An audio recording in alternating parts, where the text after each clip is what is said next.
Praise the lord అందరికీ. ఈరోజు దేవుడు మనందరితో మాట్లాడేటువంటి మాట ఏంటనంటే, మీరు సిలువ వేసిన ఈ యేసునే దేవుడు ప్రభువుగాను క్రీస్తుగాను నియమించెను. ఇది ఇశ్రాయేలు వంశమంతయు రూఢిగా తెలుసుకొనవలెనని చెప్పెను. దేవునికి మహిమ కలుగును గాకండి.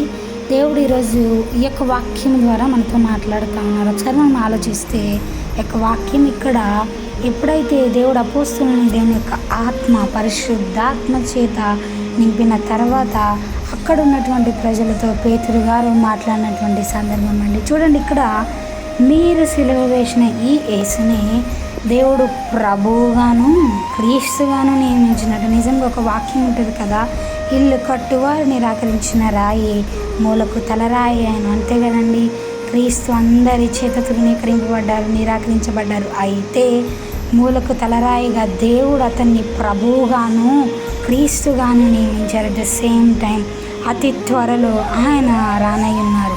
ఇశ్రాయేలు వంశమంతి కూడా రూఢిగా తెలుసుకునేవలన వాళ్ళకి చెప్పినప్పుడు వాళ్ళ యొక్క హృదయాలు కరిగింపబడి ఒక్క ప్రసంగానికి 3,000 మంది ఆనాడు రక్షింపబడ్డారు. దేవునికి మహిమ. చూడండి, ఇక్కడ నిజంగా మీరు సిలువ వేసిన అంటే నిజంగా యాక్చువల్గా అక్కడ ఉన్న వాళ్ళు సిలువ వేయలేదు, కానీ ఈ మనుషులైనటువంటి మీరు మీ వంశము యూదులు సిలువ వేశారు కాబట్టి అక్కడ దేవుడు అలా మాట్లాడారండి. అయితే ఈనాడు మనము సిలువ వేసిన వారి గుంపులో ఉంటున్నామా, లేకపోతే దేవుని మహిమార్థమై ఉంటున్నామా, మనల్ని మనం చెక్ చేసుకుంటూ దేవుని కొరకై జీవిద్దాం. ఇట్టి వాక్యము దేవుడు దీవించును గాక.